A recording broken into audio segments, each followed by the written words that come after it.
first open practice of Titans training camp has just wrapped up here at St. Thomas Sports Park, so that means that this is our last training camp report fueled by Gatorade. I'm Amie Wells, joined by Jim Wyatt and Mike Keith.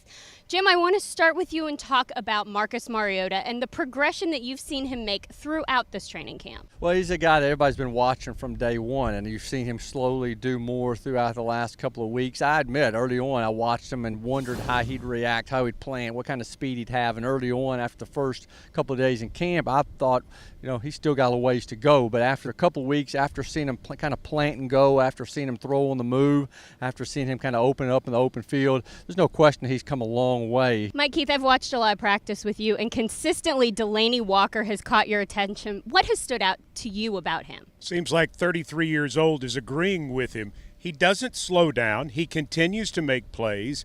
He's still Marcus Mariota's favorite receiver.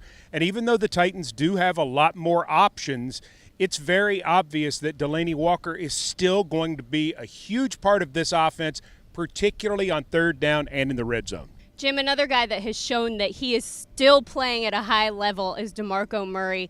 What are you hoping to see out of him as we finish out the preseason? Well, I think just stay healthy. I mean, that's the main thing. He started off camp looking good, and then he had a setback with the hamstring. They've been very careful with him, eased him back into practice this week. And when he's participated against the Panthers in some of these joint practices, he's looked good. The good thing about DeMarco Murray and the Titans is that Derrick Henry's been able to get some more work during the course of this preseason and during training camp as well, so it's made both of them better. Mike Keith, who stood out to you the most while you've been watching practice throughout camp? I got two guys, Okay. and they're both birthday boys. I like it. 24 years old today, Kevin Byard, number 31, safety. The difference in him from year one to year two is amazing. 23 years old today, the number 8 overall pick last year, Jack Conklin. I haven't seen anybody beat him yet.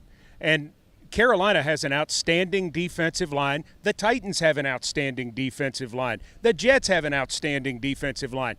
Nobody is beating the Titans' right tackle right now. I will say one guy beat him today, and that was Ben Jones, because he snuck up behind him and put a pie on his face for his birthday. But he's the only guy that's beaten him. But Jack did end up with a pie on his face to celebrate the day. Jim, I know you were watching Adoree Jackson pretty closely today. What have you seen out of him out on this football field? Well, I think his instinct's getting better. He's quick to the ball. He plays the ball well in flight. In early practices, he stood out because of special teams, and I think we all remember the Centennial practice where he kind of put on a show and got the fans' attention. He did that again at a practice at Nissan Stadium. Today, he stood out for making plays on the ball. He had an interception, broke up another pass in practice. I think the more he gets comfortable, the better he's going to be. The receiver position is one that we're going to be watching all the way through into the regular season. What are you guys expecting to see? Mike, I'll have you go first. I don't really have any idea. I think that's the part of what we've seen through training camp that is the biggest surprise is you can take 4 or 5 options and say,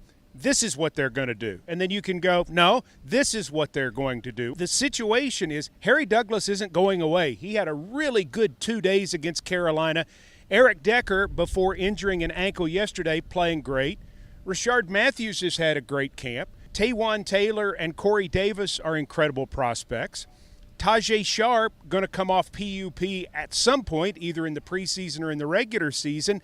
And some other guys, like a Trey McBride, for example, showing up. Jim, I thought we'd have a pretty good idea by now how it's going to shake out. Will they keep 5? Will they keep 6? Will they keep 7? Who will it be?